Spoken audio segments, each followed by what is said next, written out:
Netcasts you love. From people you trust.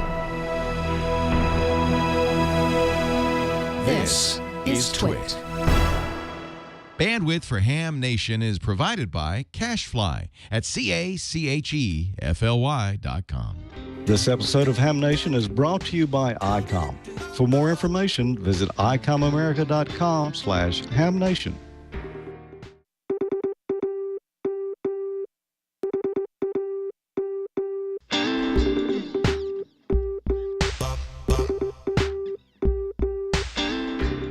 This is Ham Nation, episode 99, for May 22nd, 2013. Hamvention, it's a wrap. Good evening, everyone. Welcome to Ham Nation, episode number 99. I'm George, W5JDX. It's good to be back with you again. Boy, we've got an exciting show tonight. Lots going on, lots of coverage from Hamvention, plus a few other things in there. Let's say hello to our good friend now, Gordon West out in Costa Mesa. Well, hi there, George, and hi to Ham Nation viewers. It was great to see you all in Dayton. But, you know, even more important than Dayton is going to be our first review, Julian's great editing of the Weather Service video. But back to you, George. Let's see who else is with us tonight, and then we'll jump right in. Okay, Gordo, sounds great. And I know we've got another guy down here in South Mississippi checking in with us tonight. Bob won't be here, but that's just as well. We've got Don Wilbanks. Oh, I'm just a pretender to the throne. Hey, guys, how are you? And nice to see you, and nice to see everybody out here watching, too, tonight. So, yeah, I'm anxious to see Julian's video and all the Dayton recap. I couldn't make it this year, but next year, I'm certainly planning on being there, and I'm looking forward in 3 months to the Huntsville Ham Fest, where we do the Amateur Radio Newsline Young Ham of the Year Awards. So, George, back to you. I'm looking forward to the Huntsville one, too, Don. That's going to be great. It's not quite as big as Dayton, but certainly if you're in the South or can make it down, you need to check out the Huntsville Ham Fest. It's really good. And as I mentioned, Bob won't be here this week. However, he will be back with us next week to celebrate the 100th episode of Ham Nation. Can you believe that, guys? I got to wear my party dress. Yes. Again. Just a quick update here. You know, our net controls on the HF nets are running special event stations this week leading up to the 100th episode. And you can find more information about that at the link. And let me see what that is. It's hamnation40.net. Go there and get the details. They are, if you follow through on the website, you will find a page there where it gives you more on the call signs. It's N0H. They've had 238 check-ins there so far. Wow. N5H has taken 457. Wow. W6H has had 239, and we have not heard from W1H yet. So we're not sure how many he's got, if it's more or less than the others. But overall, I suspect we're over 1,000 now. So that's good numbers, and we're looking for more. You've got another week to get in there. So do check out the hamnation40.net website there and get all the details. Well, Gordo, I tried to get into the stuff last night. You should have heard the pileups on the N0 or W0H and W5H. Just, man, the pileups were amazing. It was just incredible. I can't wait to. And my candle went out. Look at this. I'm smoking. Let me put this out. I thought that was amazing pileups, though. No, not yet. Okay. Well, Gordo, I know we've got a special video here, kind of weather-related this week. Tell us about it. Well, certainly the National Weather Service did a great job this past weekend of giving a few hours warning when the big tornadoes hit. All of our hearts here at Ham Nation Cast go out to those in Oklahoma. So let's maybe take a look with Megan and see what's behind the National Weather Service. So, Brian, if you'll roll Megan, please. I'm Megan McClellan, K5MEM. I've been licensed for 9 years now, and as of April of 2013, I upgraded to my general. I just finished my junior year at the University of Oklahoma, and I'm majoring in meteorology with a minor in general business. Today, I'm coming from the National Weather Center in Norman, Oklahoma. Now, there is only one National Weather Center for the United States. All the forecasting offices, whether in Tulsa, Fort Worth, Huntsville, San Diego, Seattle, or Miami, are all children of the National Weather Center. The National Weather Center has the Storm Prediction Center for the contiguous 48 states and the Norman Forecast Office. It was built in 2006, cost $69 million, and houses federal, state, and academic organizations. The National Weather Center combines weather research, operations, and education into one building. We are outside the hazardous weather test bed. This room hosts the spring experiment every spring. These experiments investigate model guidance, new radars, and new types of warnings. The Warning Forecast Office. These are the people that forecast your daily weather and issue the warnings for severe storms, flash floods, etc. The Storm Prediction Center is the center that issues the watches for the 48 contiguous states. There are 4 operational workstations. The lead forecaster is the one that sends out the watches. There are 2 mesoscale forecasters that monitor areas with favorable environments for severe weather or areas that already have severe weather. There's the Outlook forecaster. He is the one that looks for weather up to a week from now. Within the National Weather Center, there are 3 amateur radio groups. The first group is Whiskey 5 Tango Charlie. This group is mainly for undergraduate and graduate students that are interested in amateur radio, community service, or learning more about amateur radio. The second group is Whiskey X-Ray 5 November Whiskey Charlie. This group is the official group of the National Weather Center. Since the National Weather Center is integrated, this allows faculty and staff that do not work with the National Severe Storms Lab or the National Weather Service to come up and get on the air while they're at work. The third group is Whiskey X-Ray 5 Oscar Uniform November. This is the official call sign of the Weather Forecast Office downstairs. This call sign is used on severe weather days or for special events like the National Weather Festival in Norman, Oklahoma every fall.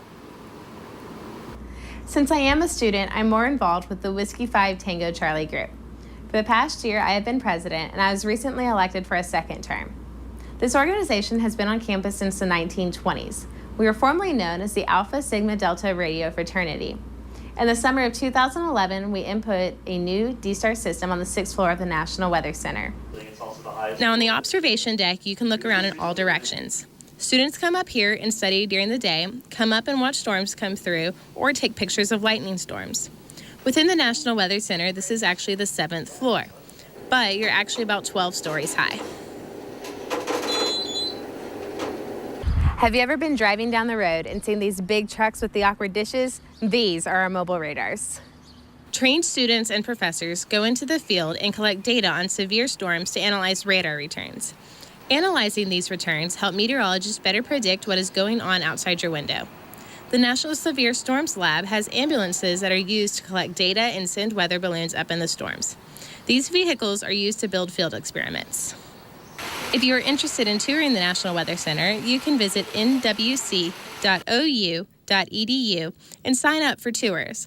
There are tours every Monday, Wednesday, and Friday at 1 p.m. This has been Megan McClellan, K5MEM, with your look at amateur radio at the University of Oklahoma and the National Weather Center. Wow, that was a great report, and thanks to Megan for that great report. You're going to see Megan in just a moment, but now we're going to turn from the weather over to the good weather we had at Dayton, Ohio for last weekend's Hamvention.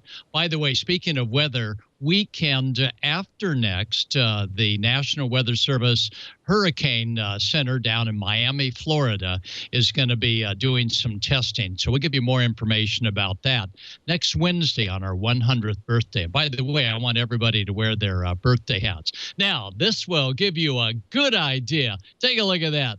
That is our Ham Nation radio crew. Julian is behind the camera, so you don't see him there. But that will show you who is there at Ham Nation, well representing all the great jobs that we were doing. And let's see, I think that was Mike's location where he was doing some of his broadcasting in that we were on the air so much we exceeded the bandwidth of Viasat for a good contact. So Mike took it upon himself to go out there and get some extra power. So we were making things happen. Did I get that all correct, George? The first photo was the people who volunteered to work the Ham Nation booth. during Dayton there. And the second photo around the campfire there, that was Mike and Al and Dale and Bill, our HF net controls. We didn't have net controls for the Echolink and D-Star net there this year, but we did have our 4 HF operators there. Wow, what a deal. Well, thanks, George, for getting me that. I was looking in a mirror and everybody was backwards. Okay, now let's go forwards to last Thursday, Contest University. Wow, that was big before the Hamvention got started on Friday. And concurrently, the QRP International Group was also playing QRP. So plenty of action before this opened up in Dayton, Ohio, Hamvention 2013. Go ahead and roll her, Brian.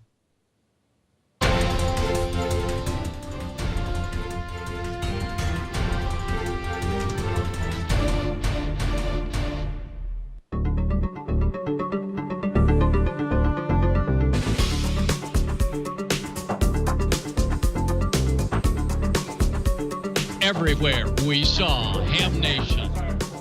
And now Julian tunes us in at the front gate, and we give a little Ham Nation welcome before the big gates open up. And if everybody on the count of 3 will say hello, Ham Nation. Ready? 1, 2, 3. Hello, Ham Nation. Well, as folks would come in the main door, they walked right into the big Kenwood booth right inside the main door. I was doing a lot of signing of stuff, and we had some high-tech stations, software-defined, that hams could oogle at. And all of the excitement, the DXers were there throughout all of the ICOM booth. That was in absolutely high gear. They had free band charts. They were showing off some of their new equipment. Boy, everybody loved the ICOM booth and the Kenwood booth, and that, of course, is the new ICOM. There's Phil and Leo with Kenwood, and there it is, the big 990.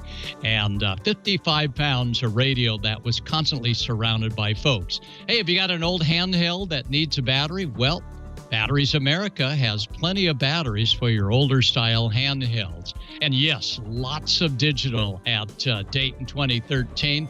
Lots of CW, and you had a chance of getting right up to the CW keys and pounding a little brass. Slow scan television, high altitude balloon payload, and it's designed to send packet radio on 144.39. It'll send a position report, a GPS position report.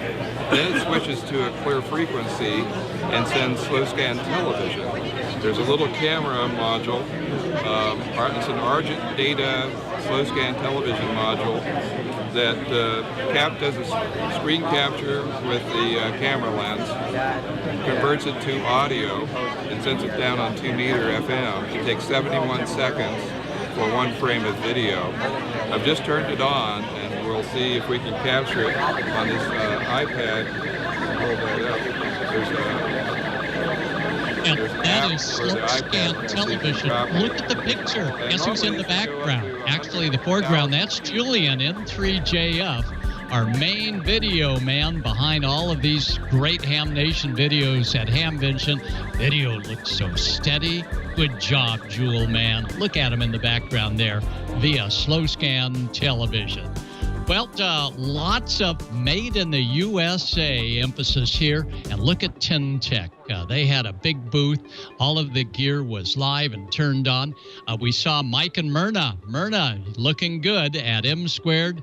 And you want a little tower to go with your station? Well, unfortunately, this one was already sold, but it's going to take a moving van to get it there. Talk about radios from overseas that are just droolable. Look at that one. And of course, here's the great Yaesu display. And those Yaesu radios were all turned on. And that's their new digital radio. And of course, their APRS radios. And this is Easy Gate. There's a way to launch your dipole, and there is an off-center fed dipole from radio waves. All of this stuff touchable and seeable. That's the cubicle quads, solar chargers, bendable ones that you can mold around. Coax cable with and without connectors, good wire. There's the M Squared kilowatt 2-meter amp. Win Radio. Boy, what a great display they had. And this one I sort of liked. I go way back to this year. Many of you do too. Hey, look at some of these beams, direction finders, and there I am playing again with that big European Wonder radio. And lots of tuners that you could see with the covers off. This is great. That way you could really see what's going on. Look at this. Here's DSP, and by turning DSP on and off to the right side of the screen, you can actually hear what's happening with great DSP. Sign man of Baton Rouge, that's Dave Sumner. That's of the Dayton Hamvention. W1AW was checking your radios out and would give them a clean bill of health if they passed. And they had the very latest Spectrum analyzers there. And let's see, ARRL had some great boosts for kids. And of course, a lot of emphasis on CubeSats and little microsats that are up there spinning around the Earth. And wait a minute, here she comes, and there's Megan again. And lots of stuff for kids. Kids are our future.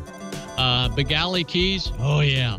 I have no idea what this is other than it's replacing the human fingers, but it seems to be pounding some good brass. Look at those keys. Yum, yum, yum. And looks like we're over at Elecraft, made in the USA. They had a huge booth. They were really coming on strong. Of course, a lot of bird watt meters, a lot of bird slugs. Every slug you wanted, $50 or more. Diamond antennas with their HF, new line of HF antennas, good for diamond. Can't wait to see those on vehicles. So lots of neat stuff. And, oh yeah, look at this. Software-defined radios. And the Flex booth was always packed with folks, Flex Radio. There's some old telegraph keys that can take you back to the good old days. And yeah, there's a picture of me in there. Certainly a lot of these are probably heading there in Oklahoma. The arena is not real fancy, but all of the exhibitors were brand new from Yaesu. The new FT DX1200 HF plus 6 meters. We didn't even know it was coming. And of course, if you enjoy putting together kits, here is DZ Kit, and these are wonderful kits. And these you build from the ground up. You actually wind your own toroidal inductors. Here's Bionics, and he and Don Arnold with AvMac, Bionics with a tiny Track 4. And then take a look at this for you transmitter hunters, a little hidden transmitter from Bionics. That's a nice case for that hidden T. All right, back to Elecraft. Everything was live in their booth, and they were showing the very latest of their gear, plus you could really see what it's like to put one together. This is Bob Loker, DXer, and he was giving Elecraft just a little run for their money by yakking on the radio and putting out a good solid signal. And this is the C Crane booth, a lot of shortwave receivers and good AM broadcast band radios. Tar Heel, how many of you have a Tar Heel antenna? The main man was there showing off Tar Heel. And if you ever needed a little part, take a look at this. Debco. Every little widget you ever needed at the Dayton Hamvention. I mean, they were all there, including crimpers for those Andersons. And if you want a little personalization, they've got it. And now let's swing over and take a look at what was happening outside. The flea market, hundreds and hundreds of flea, probably over 1,000. Slugs that were 50 were really going for like 30 or 40. Test equipment galore. It did not rain. Tower Electronics had some stuff. A lot of recycled gear. Oh, yeah. Look at that antenna, the Stepper IR. And fun to meet all the hams. Here's a wooden microphone, and the Gus D104 needs some teeth cleaning. Well, they sell that as well. A lot of real friends there at the flea market. And Chip Margelli loaded up on poles. I saw that radar. I thought that'd be pretty nice for the boat. But the flea market was going all day. It was not a hot day, as you can see by the overclass. Gold D104s. That'll go fairly well. Need a little coax. Need a homebrew shortwave receiver. National NC 240. Wow.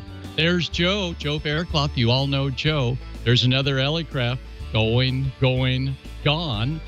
And not one switch, but 100. George, this is for you. Look at that little solder. There's Chip Margelli, K7JA.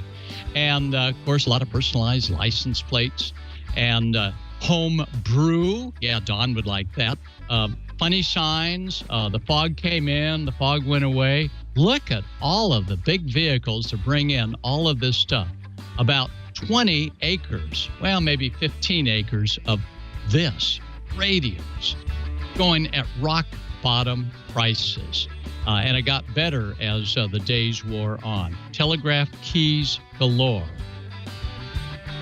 So if you were looking for outside stuff, it was there, and there was very little rain, and they were ready for the rain. This fellow brings his own little trailer in, has a little rain catcher up above, and if it begins to rain, he can close it up in a minute. About 75 watts on 2304 megahertz. That's 2.3 gigahertz. Look at that tarp getting ready for the rain in the background. They were ready, and they had very little rain, so it was a great 2 days at the swap meet. And personalization, gotta have your own hat, huh? And a lot of experts out there. So if you had any questions, they had the answers.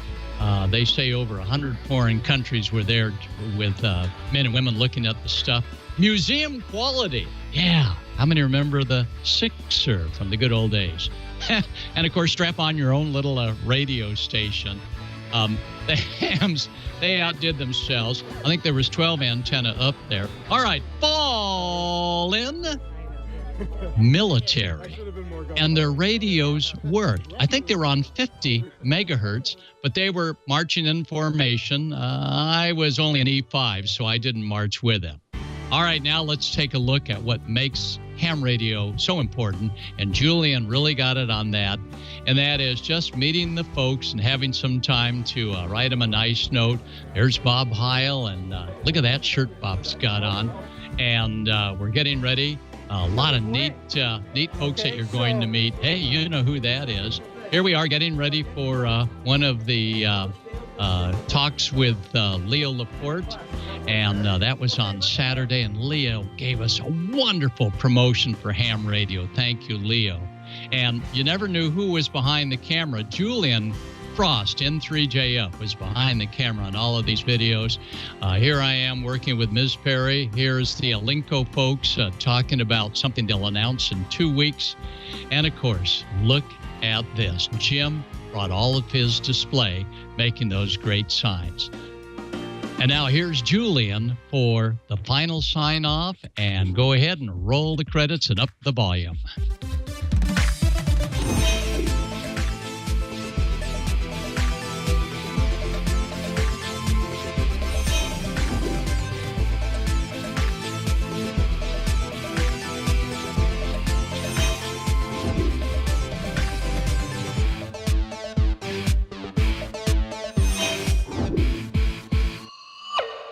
Right.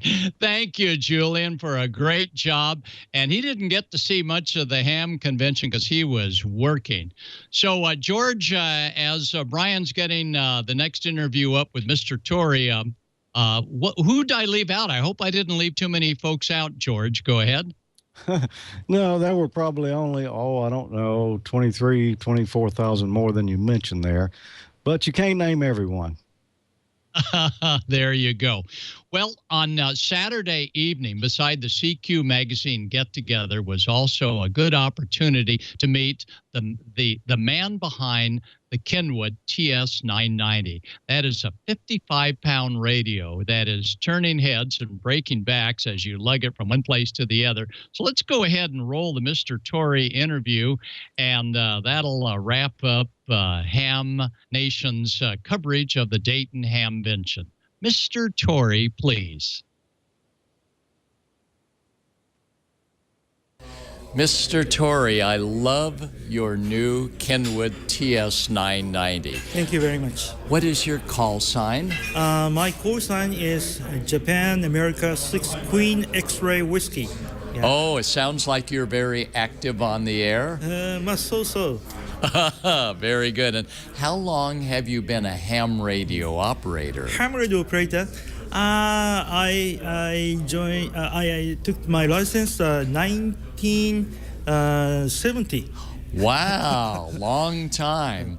How long have you been with Kenwood? I went to the Kenwood 1980, so more than 30 years. More than 30 years with Kenwood. Yes. And what products? But first time not Kenwood, but the Trio. Oh, Kenwood with Trio. Yes. Right. And now JBC Kenwood. Ah, there we go. And what products, what Kenwood radios have you helped develop?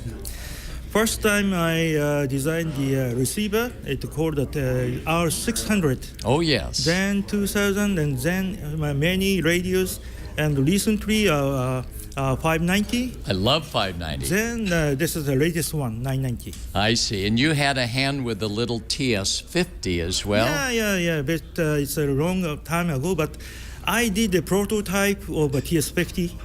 And other designer did the mass production type. I did a prototype.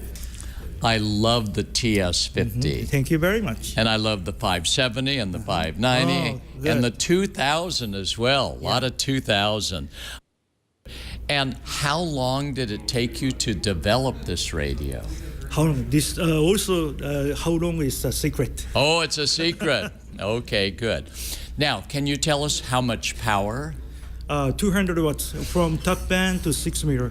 Wow, through 6 meters as well. So it covers 160 meters through 6 meters. Yes. Does it have a built-in antenna tuner? Yes, of course. Good. And it'll tune what, below 3 to 1? Yes. Very good. And how many antenna outputs? There are 4 antenna ports. Can you select each of the ports on the front panel? Yes, of course. Very good. And what are some very favorite features of you? What do you like best? Favorite? It's all. I cannot pick up one. I love all. Very good. How much does it weigh? Weight? Sorry, I'm Japanese, so 25 kg. Okay. You understand? Yes, I do, and that would be about 55 pounds, and it has the built-in power supply. Yes, of course. It's a switching type. Switching power supply. That is great.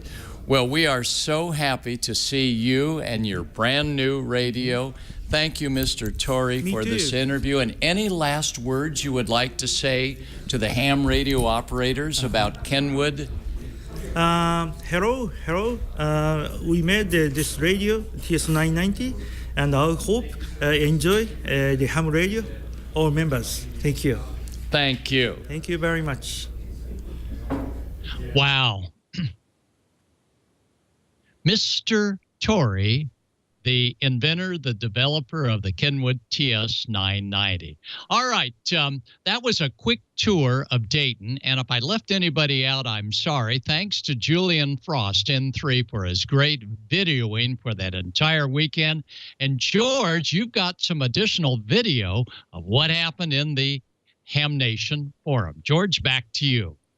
Yeah, Gordo, you did leave out a couple of guys there, but fortunately, Tommy was with me from amateurlogic.tv behind my camera, and he captured some interesting stuff here, some fun things going on at the Ham Nation Forum. The Dayton Hamvention is truly the largest ham fest in the world, or at least in the U.S., and there's so much to see there. There's no way you could take it all in if you were there from open to close every day. I did a little better this year. I did manage to get a quarter of the way through the flea market. The Ham Nation Forum was Friday afternoon to a standing room only crowd. Here's a few highlights. George Smoking Cider Thomas. How about him? Yeah. Hey, George. Yeah. Thank you. And then our famous, wonderful Gordon West. All right. Thanks to everybody for coming. We really appreciate all of your support for Ham Nation. On the count of 3, as if this were a 10-meter contest and the band is open, let's see here whose call sign we can hear. 1, 2, 3.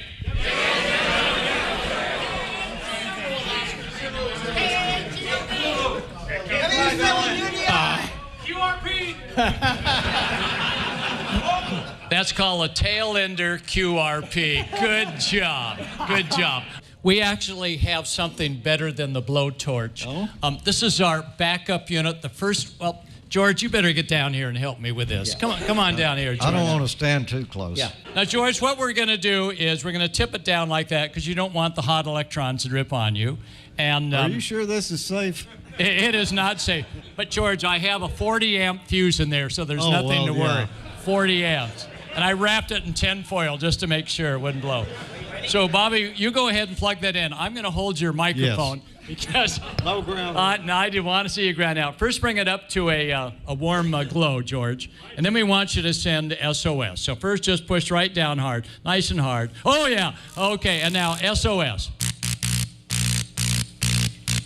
Now the FCC may be here, Laura, you know, from the commission. So let's have that call sign. Let's just burn it up. Okay, he says no. We can give Bob's call sign. Never know. Never know. Just like Joe. I rent a room for Joe every year. Why? And it's empty. Why?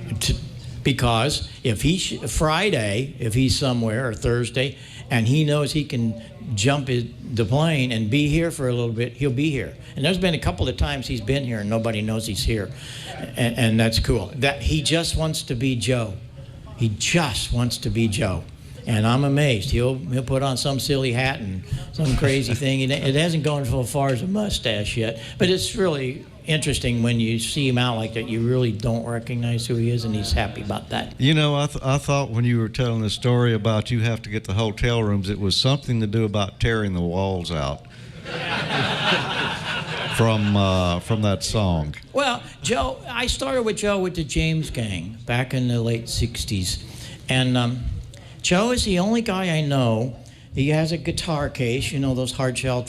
But he went to Anvil and had Anvil build him a hard shell case for his McCulloch chainsaw. I'm serious. This is a true story. And he will walk into the hotel carrying his McCulloch chainsaw. Well, nobody knows what it is. You'd think it's two guitars. And he'll ask, they have a couple rooms together? No, sir, we don't. We don't have any doubles at all, any adjoining rooms. Well, do you have two rooms that's like side by side? Well, we got two rooms, but they're not adjoining. Well, that's okay, give me those. There's one for my manager and one for me. Now, I always got a room, usually way down the hall, I learned after a while. Because when the Gestapo comes, I didn't want to be there. Which, that's another story. I spent a couple nights in jail with the Who in Charlotte, North Carolina. And Joe, you know, he'll go in, and in about 10 minutes you hear this racket, and it's him charging up his McCulloch, and guess what? We have adjoining rooms. He came into my room one night. Hey, Bob, you know, that desk, that's pretty high for you. Why don't you make it shorter? And I said, what's the desk? Just a minute, I'll be back. And he came back and started up his McCulloch, and guess what? My table was the height he wanted. He's a big modder then. Oh, yeah. He's just wonderful.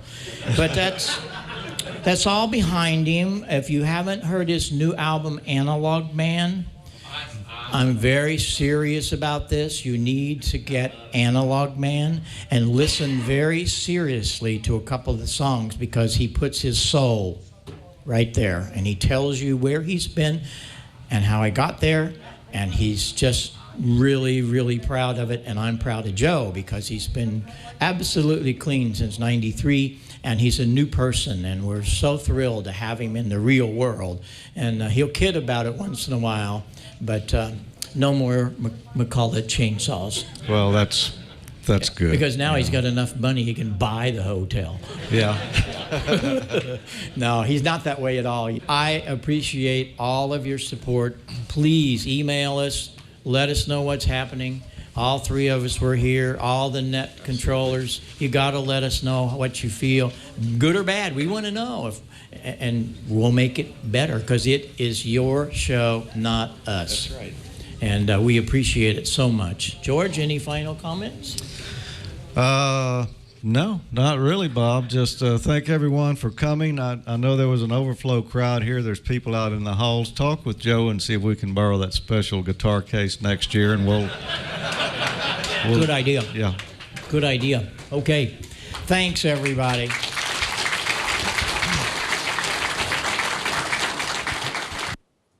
Boy, what a great time we had there. And, of course, all that was unscripted. We had no agenda. We just went in and started talking, and that's where the conversation went. So enough fun for right now.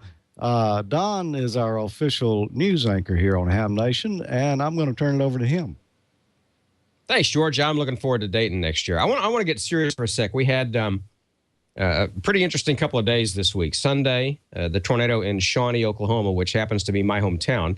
And then Monday, the tornado in Moore, Oklahoma, which killed 24 people, including about 9 or 10 kids. The youngest was only 4 months old.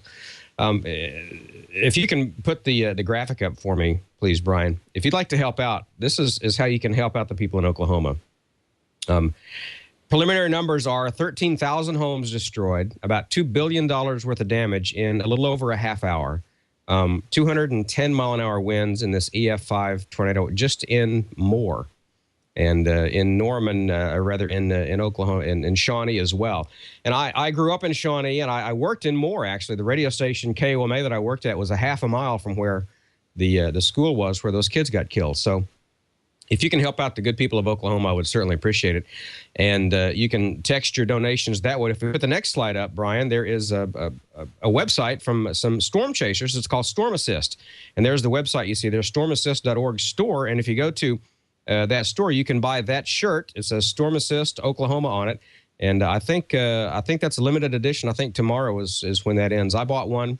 And all of the proceeds from that shirt will go specifically to the Shawnee and Moore communities. So if you can help out, I would greatly appreciate that. That's stormassist.org if you can help out. And good people in Oklahoma, they're strong and they're resilient, and they will bounce back and be stronger for it. I know, because I'm one of them. And I want to thank you very much for your prayers and your support. And hopefully I speak for all of us Oklahomans when I say that we love you all and we thank you. So that said, thanks for the time. Let's go ahead and get into the news of the week now from Amateur Radio Newsline. Brian?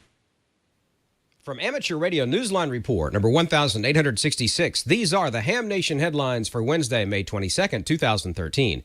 The latest IARU monitoring system newsletter reports the Russian over-the-horizon radar that has invaded the 3.5 megahertz band is still very active.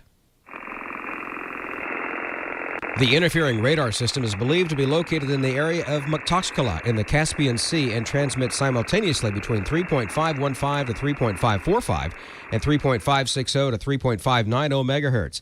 As a result, amateur radio and other services are suffering interference during the evening hours. The German and Dutch telecommunications regulators have been informed and have been asked to intercede. The 2013 hurricane season begins June 1st. The National Hurricane Center in Miami, Florida, and the Hurricane WatchNet are gearing up for what could be a very active storm season. And in preparation, the Hurricane WatchNet is seeking new members who can serve as net control stations. The Hurricane WatchNet provides on-the-ground, real-time weather data from amateur radio operators who volunteer their time to monitor their own properly calibrated home weather stations. The hams then report the data collected to the Hurricane WatchNet, which in turn forwards it to WX4NHC, the amateur radio station at the National Hurricane Center. For more information on the role played by hams in this vital life-saving service and how you can become a part of it, visit the Hurricane WatchNet webpage, www.hwn.org. As part of the ARRL Centennial Celebration in 2014, the League's Public Relations Committee is sponsoring an I Am the ARRL video contest. The committee is looking for pairs of short video clips featuring ARRL members. One clip should show the radio amateur on the radio, while the other should show the same ham in his or her work setting, saying who they are, that they like ham radio, and that they are the ARRL. As explained by ARRL Public Relations Manager Alan Pitts, W1AGP, an example might be a car mechanic in coveralls working over an engine who looks at the camera and says, "I'm Henry Smith, N0XCC, and I like to talk to people in exotic countries, and I am the ARRL." This clip would then be paired with a shot of him at home talking on the radio. Pitts says that the ARRL is looking for videos that communicate that you're a guy or gal down the street and you're an important part of the ARRL. WNAGP adds that with Field Day coming up next month, this is a great opportunity for filming clips. To find out more, go to arrl.org and type "I am the ARRL" in the search box. And finally, another reminder that the nominating period for the 2013 Newsline Young Ham of the Year Award closes at midnight Thursday, May 30th. Any nominations postmarked or sent to us electronically after that date will not be counted for this year's judging. This year's winner will receive an expense-paid trip to the Huntsville Hamfest in Huntsville, Alabama, courtesy of Yazoo USA. A week at Space Camp Huntsville from CQ Magazine, a prize of ham radio gear, and a plaque commemorating the event from us here at the Amateur Radio Newsline. Full details and a nominating form are on our website, www.arnewsline.org. Just click the YHOTY button. We look forward to receiving your nominations. We hope to see you in Huntsville Saturday, August 17th, but if you can't be there in person, you can watch the presentation live online, courtesy of Tom Medlin at w5kub.com. And, of course, more information on the Huntsville Hamfest can be found at hamfest.org. And that's all from the Amateur Radio Newsline, your independent source for amateur radio news, brought to you each and every week for 35 years and counting at www.arnewsline.org. I'm Don Wilbanks, AE5DW 73. We'll see you next time here on Ham Nation. All right, there's your news of the week. I want to talk to you about ICOM now. You know, a lot of times I like to wear the ICOM hat when I switch over to commercial mode. Well, I'm wearing the ICOM shirt tonight that you can get on the ICOM website, and I've got the Oklahoma University hat, so a little support for my home folks. But do you have spring fever? Maybe you're looking for a new toy for your little road trip. I know I'm going on a road trip here in a couple of weeks to Oklahoma to my high school reunion. Hit up the season's Hamfest. Yeah, they're well underway. Check out ICOM. Great handhelds for en route, on location, and on the go, like the IC80AD that I'm holding in my hand. I bought an ID80AD or IC80AD last year at Dayton. This is a great little ICOM dual banner, extended receive coverage, and it's D-Star. It's the handheld companion to the 880H mobile. If you have that radio, then this is the perfect radio to get because the two are compatible. You use the same memory software for that, and you can clone the two radios. And it's an affordable radio, an affordable option if you're interested in trying out D-Star. 1,052 memory channels, 8 character channel names, selectable power in 4 steps from a half a watt all the way down to a tenth of a watt. You can operate and charge simultaneously with the external DC power supply. A lot of radios won't let you do that. You try to charge in the battery, you can't transmit because the power supply won't handle it. Well, the ICOMs will. There's an optional GPS speaker mic. It shows your position data and auto position reporting in the DV mode. That's great for emergency communications. If you find yourself in a storm and you want to help out and you want to send someone your location, that's the way to do it. You're looking at it right there, ICOMAmerica.com/HamNation. A lot more info on the ICOM line of HF, VHF, UHF radios, everything they have. And you can enter the ICOM weekly drawing for the ICOM swag, like the T-shirts and the hats, the shirt like I have on here, the Ham Crew shirt, and learn how you can win the monthly grand prize drawing for the free ICOM radio. It's ICOMAmerica.com/HamNation. All the official rules are right there. You can check out all of ICOM's previous drawing winners. Sign up and good luck. And take a look at this radio. This is my IC80. This is a great little radio. I mean, this thing, it's small, but yet it's full featured. It's full powered, 5 watts, great radio. You cannot go wrong with this. Now, George, why don't you tell us about that the giveaway radio, if you would please, sir? Okay, Don. For May, ICOM's got an IC V8000. It's a 75-watt VHF mobile unit. And if you'd like to win that radio, there's 5 Ham Nation episodes in May. After each episode, go to ICOMAmerica.com/HamNation and register. You'll be entered to win in the weekly swag contest there, as well as your chance to win a monthly radio giveaway. The IC V8000 is the most powerful mobile in its class. It's got dynamic memory scan, exclusive weather alert scan, it's easy to operate, and it's got the power you need for the ultimate 2-meter mobile experience. So go to ICOMAmerica.com/HamNation and throw your name in the hat. Who knows? You could be this month's winner. Well, it's time for a little smoke and solder. Last week we talked about Dayton, and we really didn't burn any solder in here, but this week I did. So let's get back to that AM/FM radio kit. We're about to finish the AM section. This week on Smoke and Solder, we're going to complete the AM portion of our radio kit with the AM mixer, the AM oscillator, and the AM antenna. So let's get started. The first part we've got is R31. The next part is C30. and this is a 150 picofarad capacitor. Then we have L5, which is the AM oscillator coil. It's the one with the red dot. We'll also put in jumper wire J1, and if you may remember, this is where I accidentally had my test point last week. And we have yet another test point 7, which goes right here. And C31, which is a 0.01 microfarad capacitor. Q7, which is a 2N3904 transistor. R32, which is a 12 k ohm resistor. And our last resistor, R33, which is a 3.3 k ohm resistor. And C29, which is a 0.02 microfarad. And now let's solder these parts in, and we'll come back to the rest after this.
Now we have a few more parts to install here. I'll begin by installing the easiest ones first, C28. And now we've got our antenna here.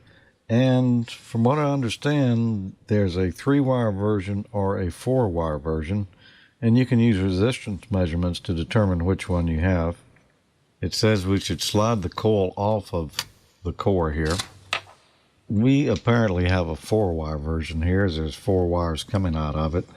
So we'll do the check right here showing the 4-wire setup. So white and black should be between 9 and 11 ohms. And let's see if that's correct. And we read 10.2, so that's okay for those two. Now the red and the green should be 1 to 1.5 ohms. And it's 1.3, so we're good on that as well. Now we'll mount the antenna to the board. So we take the antenna mounts here, we slide them in, and we turn them 90 degrees where the little tab in the end will fit. Now we'll slide our ferrite core through there, and we'll slide it to where it's about flush with the end of the board there. And now we'll slide the antenna onto the core, and we have a shim for the antenna. And that's off the lid of the box here. There's 2 little tabs here. We just need one of them, so we break that out and we'll slide it in. And that'll hold the coil here temporarily. And now we'll put the wires in the correct holes. Now since we've got the 4-wire antenna here, this might seem a bit odd, but wire A, which is the green wire, will go into the hole marked red. Wire B will be the red and the black wire twisted together. And those 2 will go in the hole marked black. And the final wire, which is white, amazingly enough, goes into the hole marked white. Now let's solder these. And the next part we'll install here will be our tuning gain capacitor. Now this is going to be a little bit tricky because there's also 2 different styles of capacitors that you could have here. And we need to determine which one we have. You'll notice that it's got markings here for C1, 2, 3, and 4. And we need to identify which ones are on the side that has this locator lead on it. There's 1 lead here that's separate of the other 3. There's 3 coming out either side here that are connected to the capacitors. And the locator lead is right down here on the body. The locator lead is going to be on the FM side. So let's look here, and the FM side says it's C1 and C2. If we look at our book, C1 and C2 is the FM side. That means we have this capacitor. The locator lead goes on this side of the board. So if we look around, we see the way we have it mounted here, that's the bottom of the board. And we put the locator lead together with the lead that's right next to it. And now the capacitor will go in from this side of the board. Now you may have a different capacitor with your kit, so you definitely want to check this. Now we've got 2 screws here to put in to hold the capacitor to the board. And now we've got the knob itself, and it's keyed, so we need to put it on correctly. And we have a screw to hold the knob on. And if we tighten it down all the way, we can't turn the knob because it's so tight on the board there, so we'll loosen it up just a little bit, pull out on the knob. Now it spins freely. And we've got a decal here now that goes on for the AM and FM tuning. The AM is on this side, the FM is on this side. Now we turn our knob fully clockwise, and then we put the decal on. The FM side goes to the bottom, the AM is on top, and we line up this little lines here with the 2 arrows that are on the PC board. There we go. We have a method of tuning our radio. Now we're going to do our static measurement, which is to measure the bias of Q7. A couple of things we got to do here. We've got to put a jumper in from TP6 to the collector of Q7. Now what this does is prevents the oscillator from oscillating. Our ground lead will go to test point 15 and our positive lead will go to test point 7 here. And we've got 1.53. The expected value is about 1.6, so we're okay there. Then we've got one dynamic measurement that we're going to make, and we're going to measure from ground with our oscilloscope to the collector of Q7 here. We don't need an oscillator for this measurement because this is an oscillator. What we should see here is a low voltage sine wave, and the frequency of that sine wave should change as we turn the tuning gain capacitor. Right now I'm tuned on the low end of the AM dial around 540 kilohertz, and you can see the strength of the signal we have here and how far apart the waveforms are.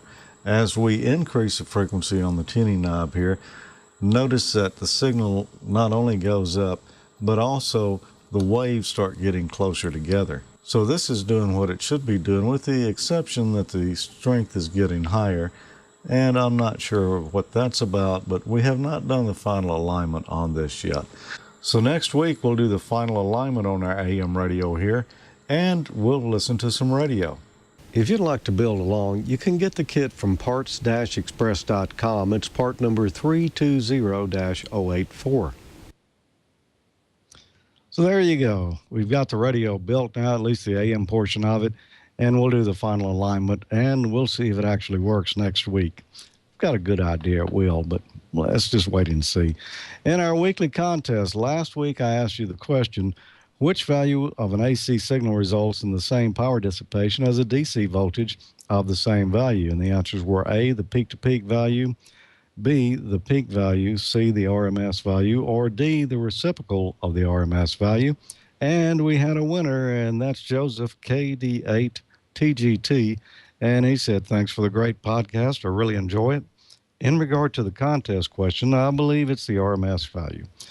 You're correct, Joseph. It is the RMS value. So you're going to win this rare ICOM world clock, the one like Don Wilbanks has. And it was a really neat little deal there. Ray found some of these back in the storeroom at ICOM, and we've got one here for our Hamvention viewers. That's it, Don. And next week, we're going to give away a 3-foot RG58AU patch cord from MFJ Enterprises. You can't have too many patch cords, so that's always handy to have another one. So if you'd like to win that, then answer this question. What does BALAN stand for? What does BALAN stand for? And to be eligible, just send your answer to me at hamnationcontest@gmail.com, and you could be next week's winner. Now let's go check in with Cheryl and see what's going on in the chat room tonight. Hi, Cheryl. Hi there, George. How are you tonight? Hi, everybody in the chat room. And George, you are just so busy all over the place. I can't imagine that you still have your energy left. How are you doing?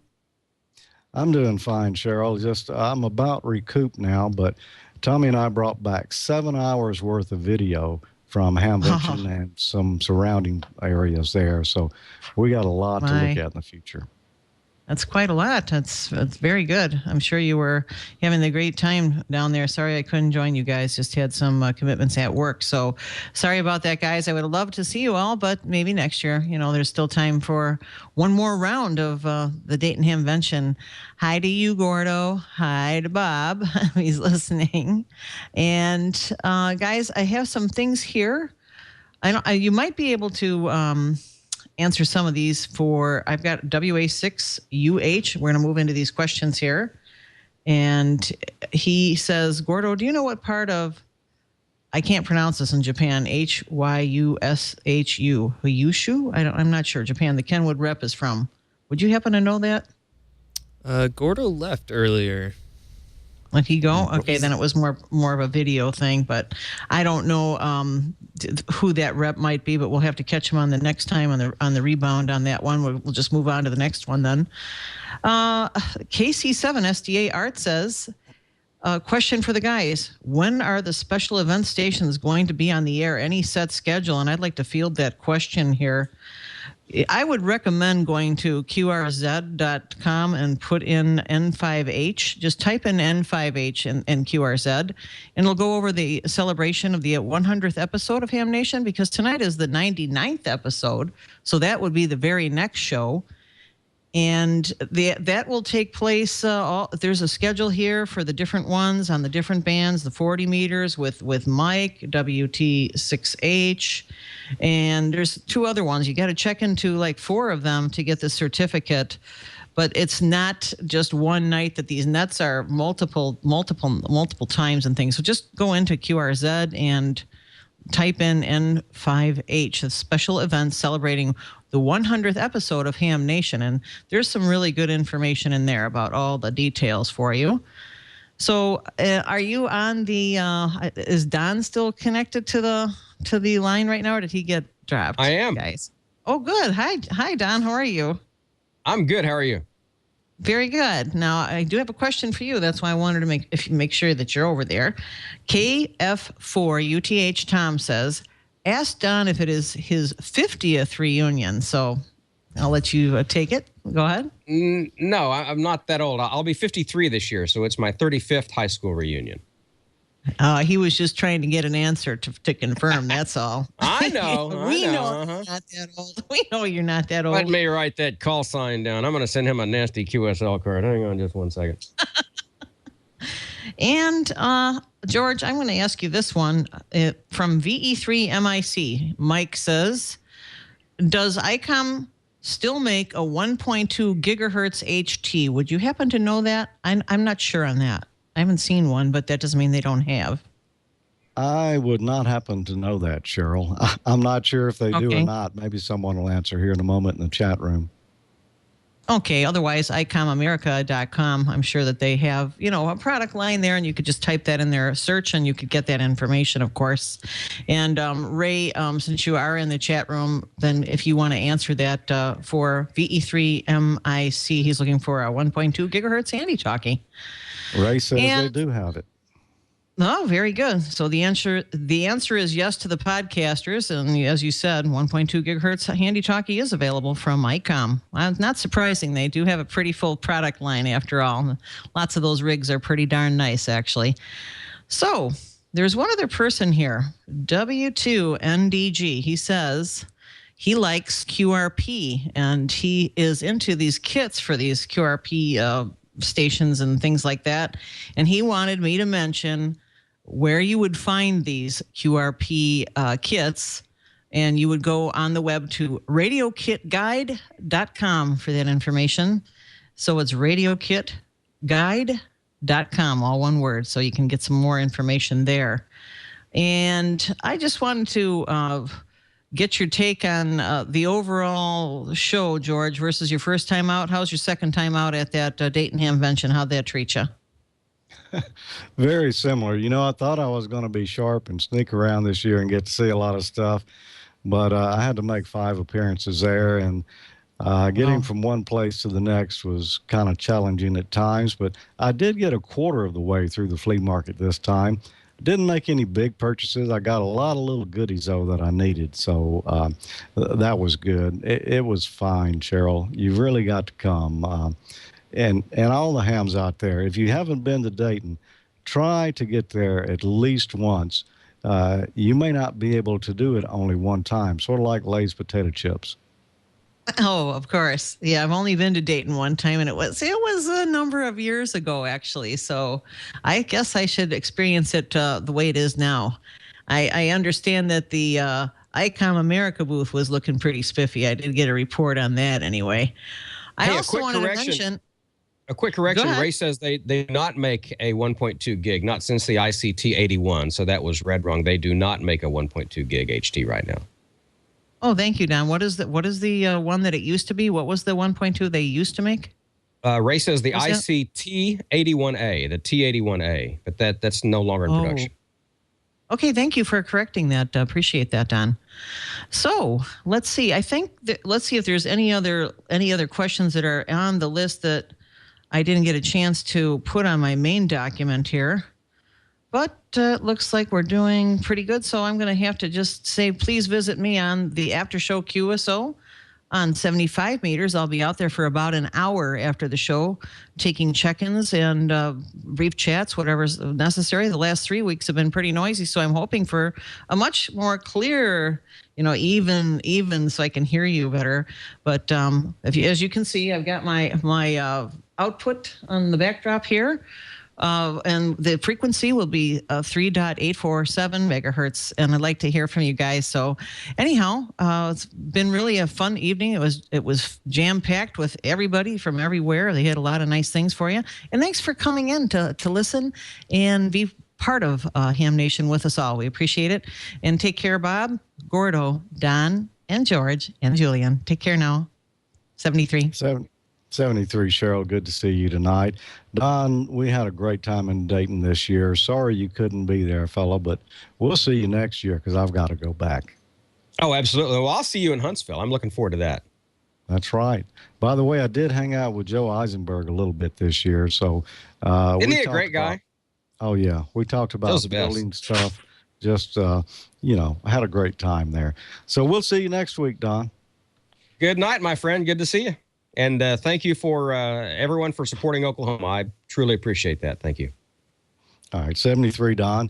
And thanks, everyone, for joining us tonight and some of this Dayton wrap-up coverage.